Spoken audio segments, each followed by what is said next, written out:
mientras a ver si regresa Lola.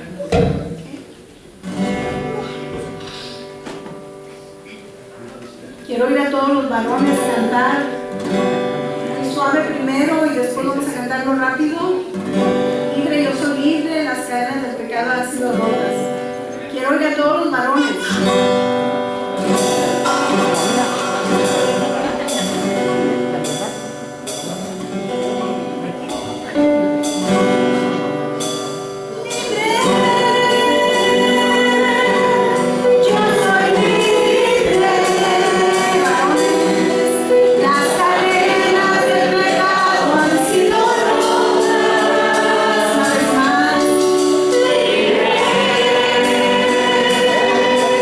Yeah.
vida que tenemos que pasar por los caminos de los valles, momentos cuando no estamos encima de las montañas, sino estamos en el valle.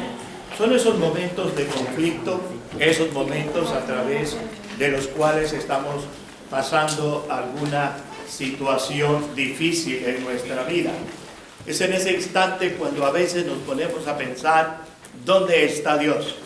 ¿Dónde están las promesas de Dios acerca de que Él ha estado con nosotros, de que Él nos ha hecho grandes promesas? Y buscamos respuestas y buscamos soluciones a las situaciones difíciles que vivimos en nuestra vida.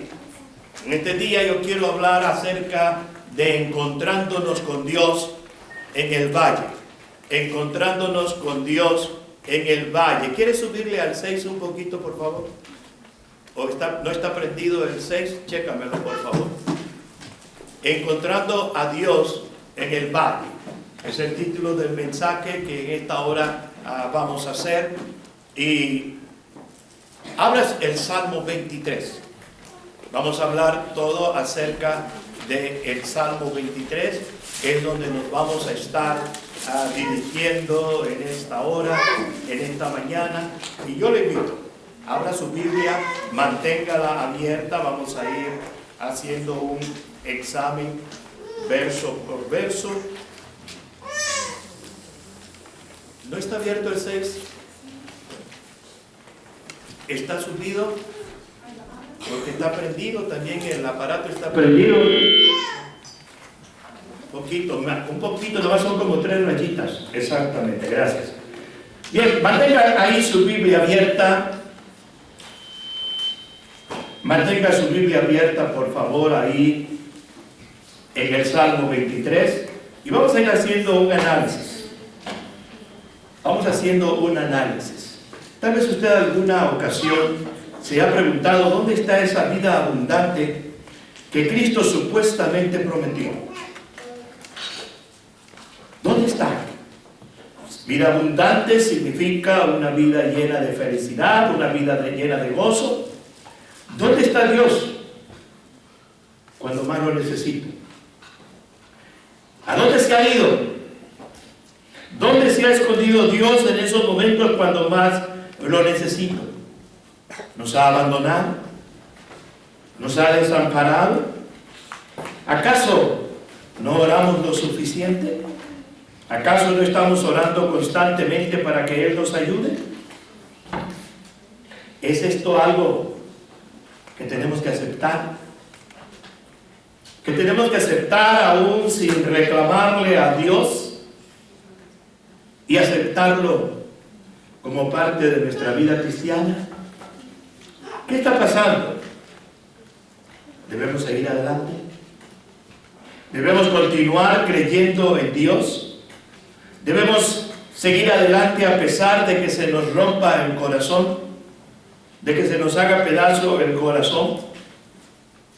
Déjeme decirle, después de un tiempo en que se han acumulado tantas situaciones, tantos eventos, después de las situaciones que no nos gustan, que no nos agradan y que no entendemos, tal vez debilite nuestra fe en Dios, tal vez nos haga empezar a dudar de sus promesas, tal vez empecemos a perder nuestra confianza de que somos parte de algo grande, de algo extraordinario que Dios ha hecho para nosotros, algo grande y bueno que Dios nos ha prometido. ¿Sabe qué pasa? Muchas veces cuando vivimos en el valle, todas esas situaciones que estamos viviendo y que estamos pasando, empezamos a tener una mentalidad de supervivencia. No de vivir, sino de supervivencia. Lo sé. Lo sé muy bien que en cantidad de veces yo les he dicho que somos importantes para Dios, que somos parte de nosotros, de la iglesia, y que somos parte de la familia de Dios. Se los he dicho muchas veces.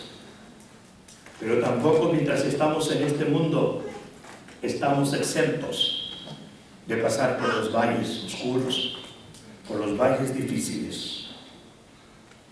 Pero, ¿qué es esto? La vida tiende. La vida busca ocasión, mis amados hermanos, de lanzarnos muy lejos de nuestras convicciones. La vida siempre está buscando la manera de que usted y yo seamos echados fuera de esa convicción que nosotros tenemos de que Dios siempre está a nuestro lado. Cuando me pasa algo así, siempre viene a mi memoria José. Siempre viene a mi memoria la vida de José, especialmente en esos tiempos cuando estaba en el valle, en esos tiempos cuando estaba pasando por diferentes tipos de conflictos en su vida, y viene a mi memoria José. Y viene a mi memoria esta frase: José fue enviado por sus hermanos a un pozo seco, pero Jehová estaba con José. José fue vendido a una caravana que compraba esclavos, pero Jehová estaba con José.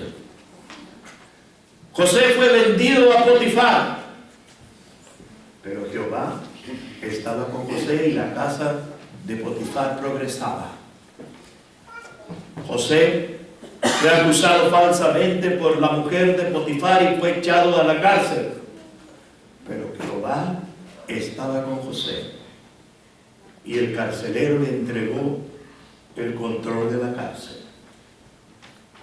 José habló con el panadero y con el copero. Cuando el copero fue restaurado, se olvidó de la promesa que le había hecho a José, pero Jehová estaba con José. En el valle de dolor, de tinieblas, de muerte y de oscuridad, es necesario que abra tus oídos espirituales para que puedas escuchar esta palabra. Pero Jehová está contigo. Ahí en el valle o en la montaña, cuando todo está bien, Jehová está contigo. Es verdad que a veces pasamos conflictos muy duros y muy difíciles, terribles, pero Jehová está contigo. ¿Qué es la idea que quiero transmitirles a través de este mensaje? Que tarde o temprano, nuestro viaje que nos llevará por la vida, por los valles oscuros y tenebrosos, es durante esos momentos que tenemos que aprender a encontrar a Dios y experimentar su presencia y su paz. Es allí, hermano, donde nuestra fe tiene que crecer, donde nuestra fe tiene que madurar, donde nuestra fe tiene que fortalecerse y hacer que tú y yo salgamos cada día más fuerte de cada vez que estemos en el valle. Veamos una introducción al pastor, y esto es el primer verso del capítulo 23. Dice: Salmo de David: el Señor Dios es mi pastor, nada me falta.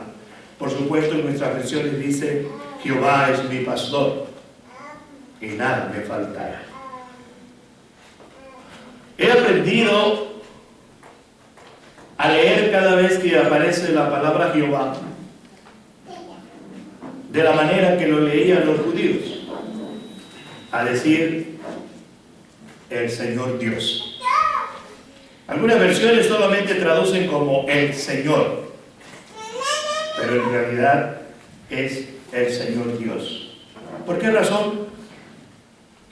En el tiempo que los judíos estaban en Babilonia, se dieron cuenta que los paganos buscaban conocer el nombre de su Dios para tener control de su Dios.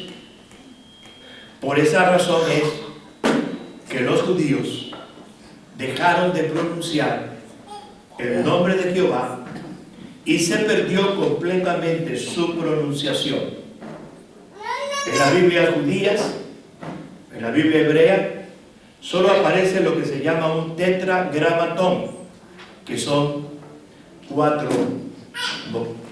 consonantes: la Y, una H, una P pequeña o la violental, como decíamos antes, y otra H. Algunos le han puesto el A de Adonai y el E de Elohim, que significa, y le han puesto Yahvé. Otros lo ponen al revés, primero la E de Elohim y luego la A de Adonai y suena Yehá. Pero en realidad no tenemos seguridad de cómo sonaba.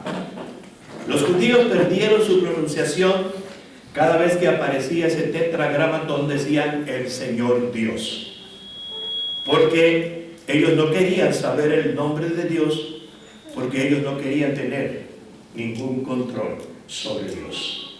Por eso algunas versiones traducen solamente Señor, para que cuando usted lea, por ejemplo, la Navy y vea Señor, significa que ahí aparece lo que la 60, la Reina Valera 60, traduce como Jehová.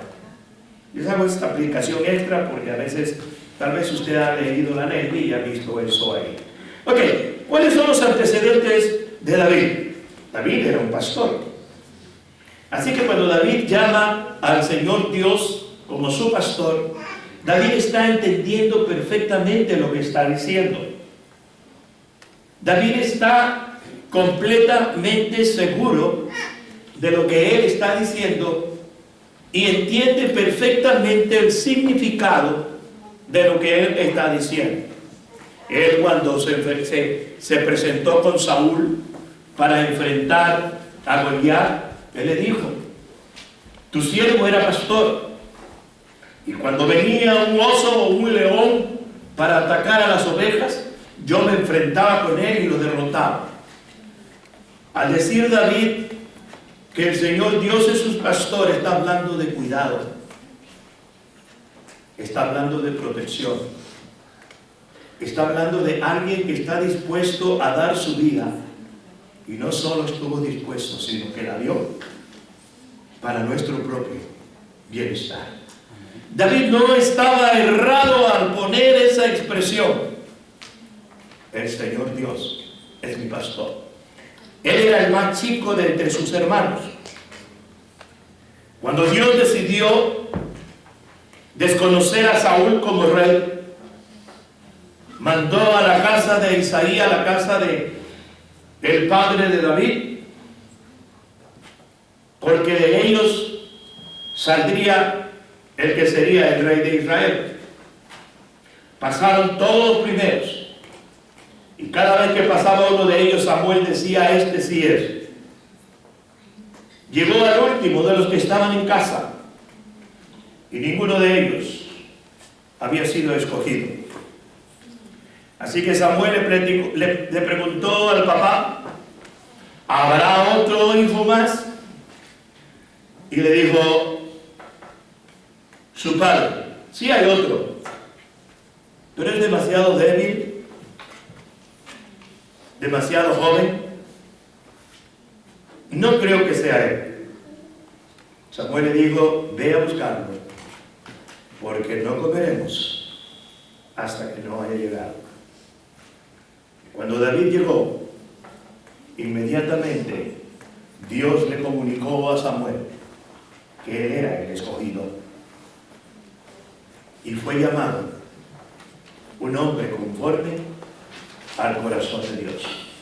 David escribió infinidad de salmos. La mayoría de los salmos, no todos, pero sí la mayoría de los salmos que nosotros tenemos en el Salterio son de David. cantidad de salmos de adoración y de alabanza. Y este Salmo 23 entra precisamente en ese lugar. Así que lo primero que podemos aprender en este Salmo, hermanos, es algo acerca de la naturaleza de Dios. ¿Cuál es la naturaleza de Dios que nosotros podemos conocer? La encontramos en Juan 10, versos 9 y 10, que dice así: Yo soy la puerta. El que por mí entrare será salvo, y entrará y saldrá y hallará pastos. El ladrón no viene sino para hurtar y matar y destruir. Yo he venido para que tengan vida y para que la tengan en abundancia. Cuando usted y yo recibimos a Cristo como Señor y Salvador personal de nuestra vida, Él se volvió nuestro buen pastor. Él se volvió nuestro buen pastor. Y ahora Él es el proveedor. Él es el que nos sustenta. Él es el que hace que a veces las circunstancias adversas de nuestra vida, cuando parece que no vamos a comer, veamos que nuestro refrigerador está más lleno que cuando todos trabajaban en casa. Siempre Dios está presente para ayudarnos y para sacarnos adelante. Él es nuestro buen pastor. Pero también nos dice que hay un enemigo, que hay un mal demonio, que siempre va a estar buscando y siempre va a estar intentando la manera de no permitir que Dios manifieste plenamente en nosotros su cuidado y su protección. Algo divertido es cuando alguien dijo así, que la manera de poder entender este salmo hay que entenderlo como un niño. Y en verdad no tiene nada de divertido. Solamente a través de entender este salmo como un niño usted comprenderá cuál es la inmensidad del amor de Dios. Cuando usted cree en Dios como un niño, usted puede confiar en Dios a pesar de todo.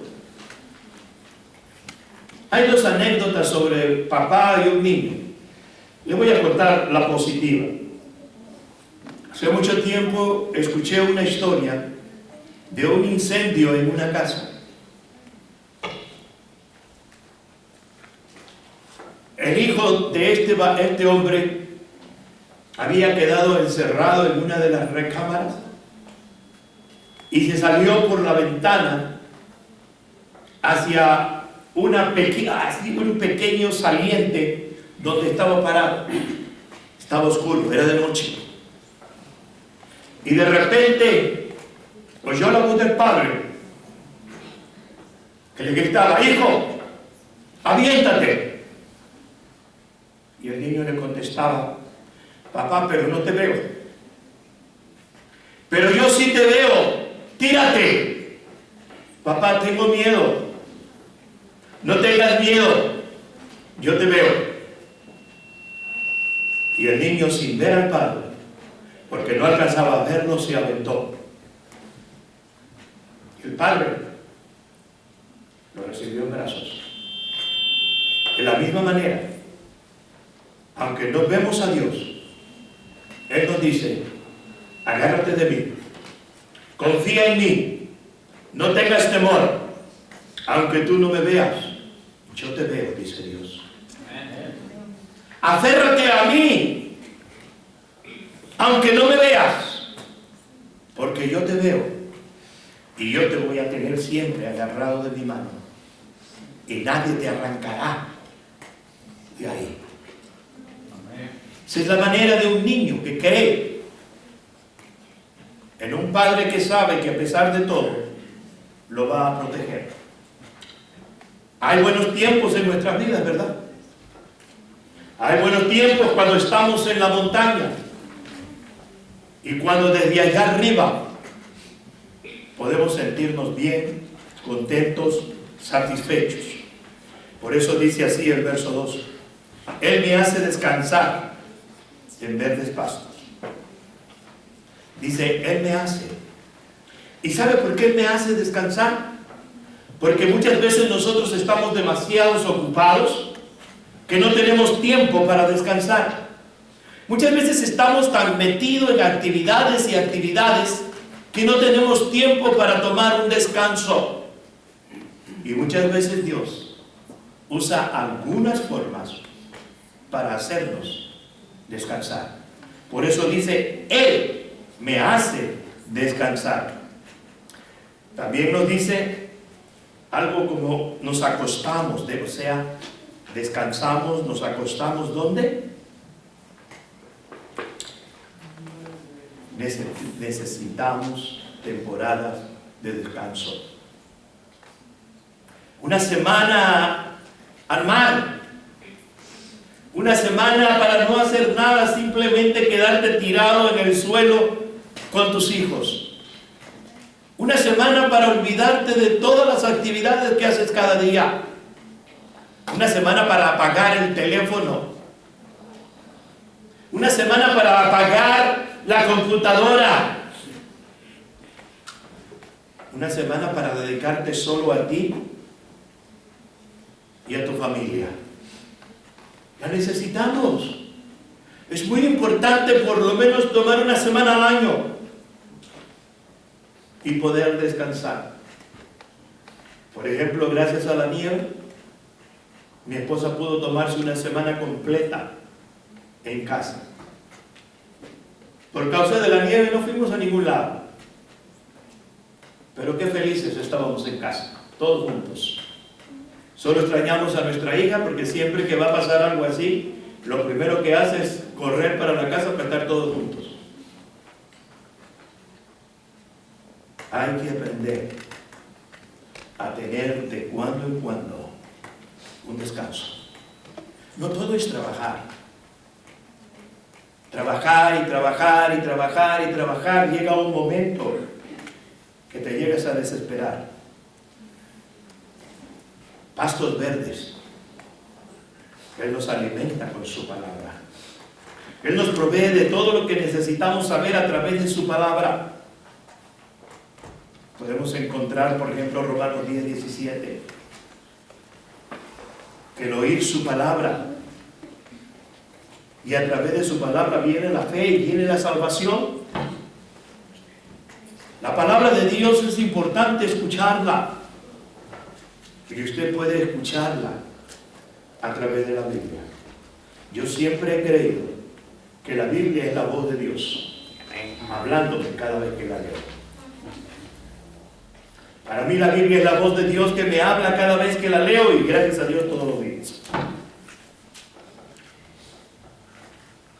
Él me lleva a aguas tranquilas, a aguas saludables, a aguas donde puedo descansar, aguas tranquilas. Esto sabe de qué habla, de su presencia. Habla de que está con nosotros sin importar dónde nosotros nos encontremos. Jesús dijo así en Marcos 6:31. Él les dijo: venid vosotros apartes a un lugar desierto y descansad un poco, porque eran muchos los que iban y venían, de manera que ni aún tenían tiempo para comer.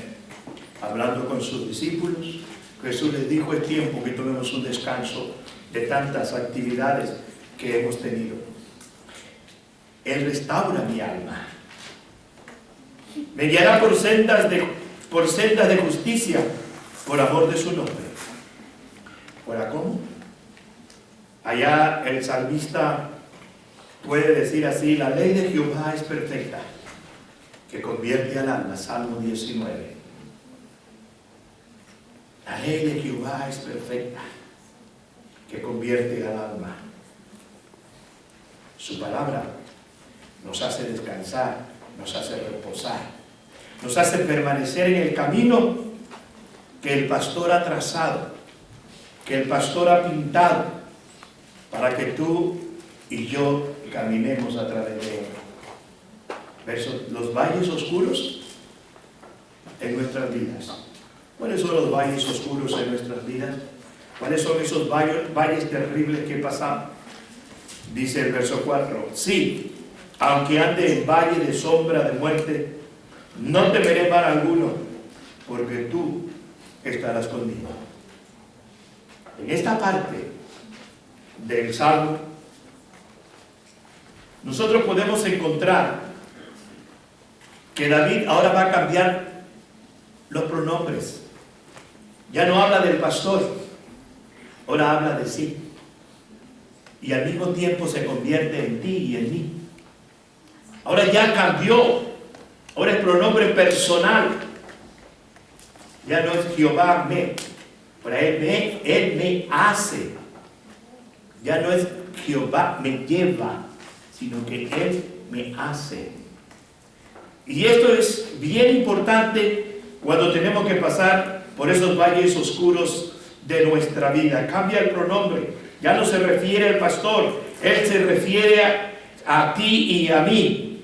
Cuando estamos en los valles de sombra, cuando somos llevados cara a cara con Dios, cuando nosotros tenemos que pasar por algún momento difícil, porque a veces, hermanos, el Señor nos permite que vayamos a través de los valles. A veces el Señor nos permite que tú y yo vayamos a través de los valles, y entonces usted podría preguntarse, ¿y por qué? ¿Por qué a veces el Señor permite que yo vaya a través de los valles? ¿Qué razón hay? ¿Qué propósito hay para esto? Bueno, debido a que es fácil, mis amados hermanos, que cuando estamos en la cima de la montaña, cuando estamos en lo tranquilo, cuando estamos quietos, cuando no hay ningún problema, cuando la situación está en calma, a veces nos olvidamos de Dios. Todo está bien, ¿para qué oro? Todo está bien, ¿para qué leo la Biblia? A veces creemos que el único tiempo en que debemos orar, el único tiempo en que debemos buscar oír la voz de Dios es en los tiempos en los cuales estamos pasando a través de alguna dificultad. Y cuando eso sucede,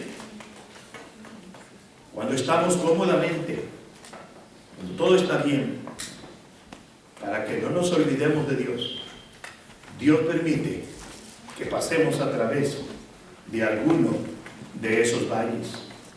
Ahora, ¿cuáles son los beneficios de estar en el valle?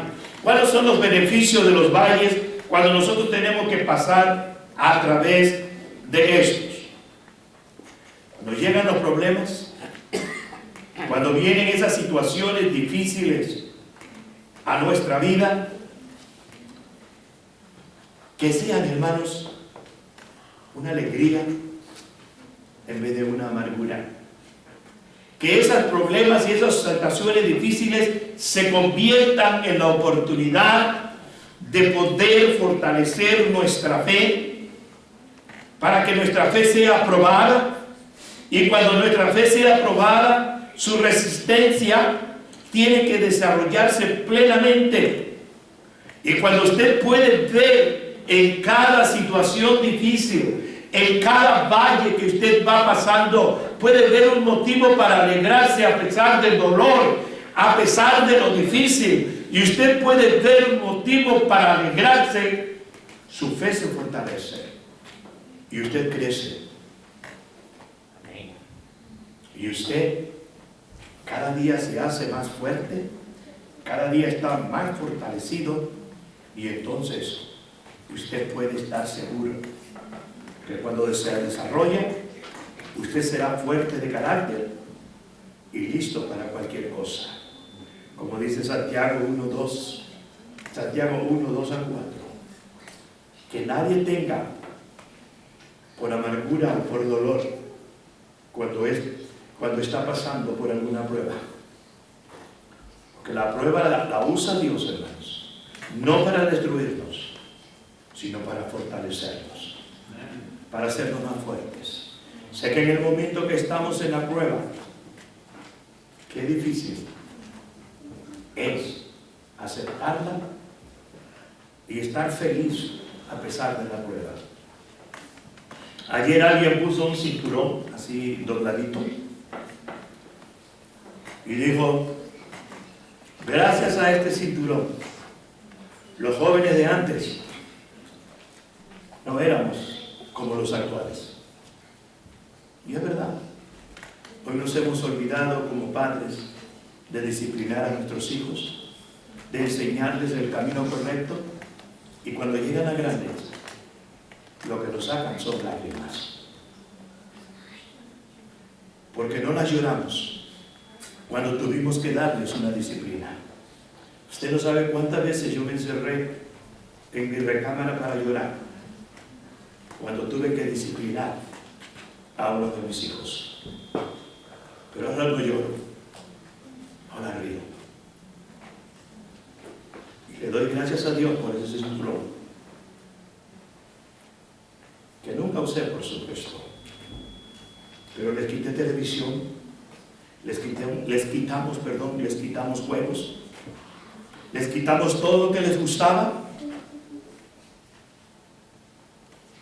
hasta que no cambiaron. Los maestros tenían toda la confianza de hablarme por teléfono y decirme, señor Sánchez, hoy su hijo habló mucho en clases. Y eso era típico con mis 3 hijos el primer día de clases, hermanos. Típico.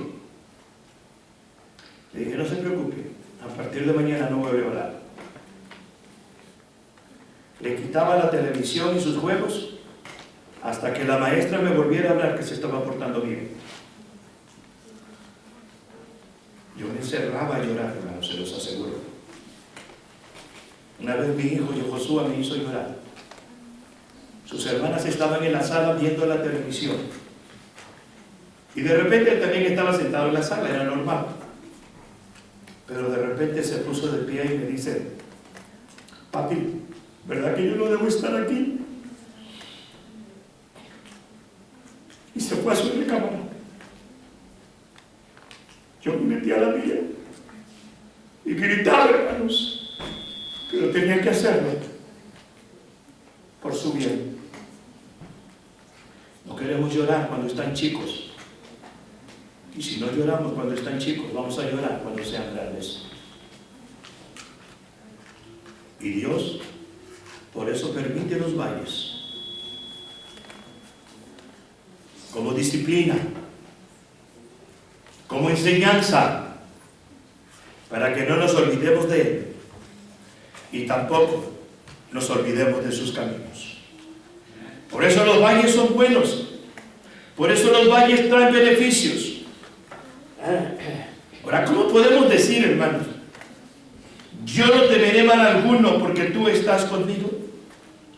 Después de que vienen los valles, después de que dice, aunque ande en valle de sombra y de muerte, dice, no temeré mal alguno porque tú estás conmigo. Y esto es lo importante, esto es lo maravilloso, que aunque Dios te permite pasar por los valles para disciplinarte, para que no te salgas de tu camino, para que no te vayas fuera de las enseñanzas que Él nos ha dejado en su palabra, pero no nos deja. Ahí está. Como dice la Escritura, que no nos dejará ser tentados más allá de lo que podemos soportar.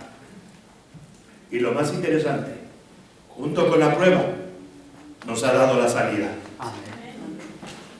Y Él está ahí, para que cuando la prueba está en lo más duro y más oscura, nos enseñe que allá está la lucecita de la salida que Él mismo ha creado para nosotros. Los valles son beneficiosos porque nos ayudan a darnos cuenta que aún en las pruebas Él está a nuestro lado. No nos deja ni un momento. Él está ahí. Él está ahí. Y Él se manifiesta en tu vida a través de tu iglesia. Él se manifiesta en tu vida a través de personas. Él se manifiesta en tu vida porque hay gente que no te deja. Él está a tu lado. Él no te deja. ¿Qué es lo que debemos recordar nosotros de los valles oscuros? ¿Qué debemos recordar? Bueno, una de las cosas es que los valles son inevitables mientras estemos en este mundo, hermanos. Todos vamos a pasar por valles en algunas ocasiones. No que vivamos en el valle, pero que en algunas ocasiones vamos a pasar por los valles. El Señor Jesús dijo: estas cosas os he hablado para que en mí tengáis paz. En el mundo tendréis aflicción, pero confiad, yo he vencido al mundo. Esas iglesias donde todo se predica bueno, esas iglesias donde no se predica ningún mal, esas iglesias donde dice que si tú eres cristiano tienes que estar bien. Aquí no me dice eso Jesús. Aquí me dice: en el mundo tendréis aflicción. Pero nos da una esperanza. Nos da una esperanza. Confiar. Yo he vencido al mundo. ¿Qué quiere decir con esto? Que tu aflicción te haya vencido. Y no acabará contigo, sino te fortalecerá y te sacará como el oro, brillante y con mucho más valor. Esas cosas son las que tenemos que recordar. Él nos ha dado la fuerza. Y ayer Mateo dice también: y entrando en la barca, sus discípulos le siguieron. Y he aquí que se levantó en el mar una tempestad tan grande que las olas cubrían la barca. Pero él dormía. Qué duro. Señor, ¿no ves que perecemos si tú duermes?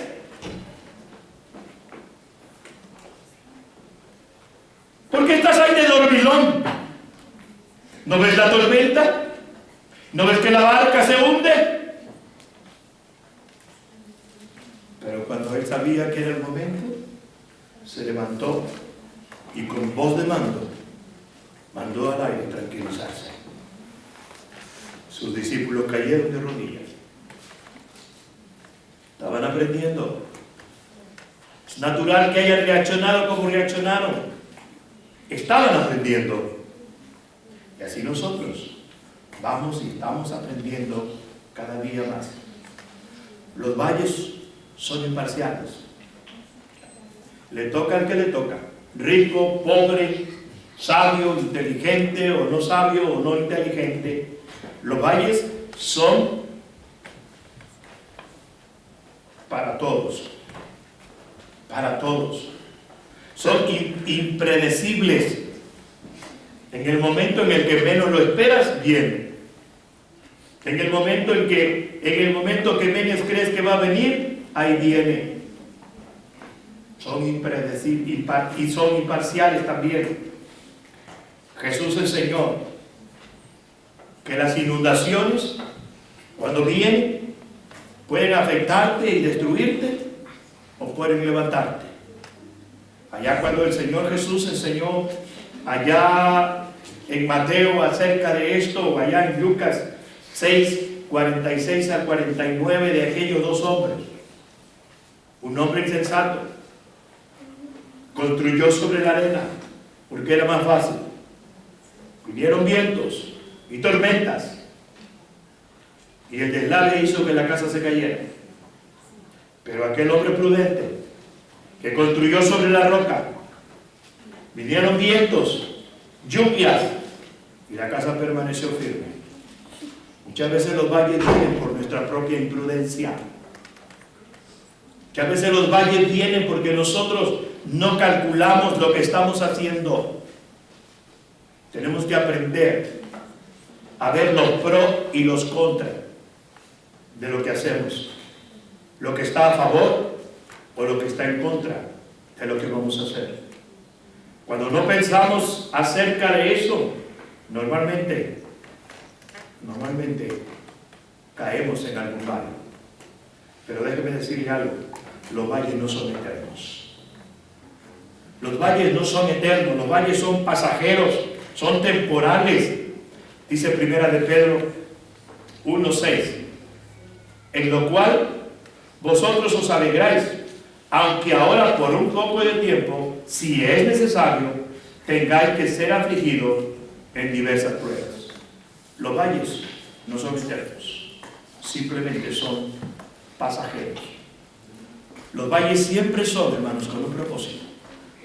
Dios nunca permite que usted o yo derramemos una sola lágrima si esa lágrima no tiene un propósito de bendición para tu vida y para la mía. Dios no permite que derramemos una sola lágrima si no tiene un propósito. Y en el verso 7 del mismo capítulo 1 de Pedro dice: estas pruebas son solo para probar su fe, para mostrar que se trata de fuerte y puro, para mostrar que somos fuertes y que somos puros. La vara, aquí habla de la vara, y aquí la vara del pastor, ¿verdad?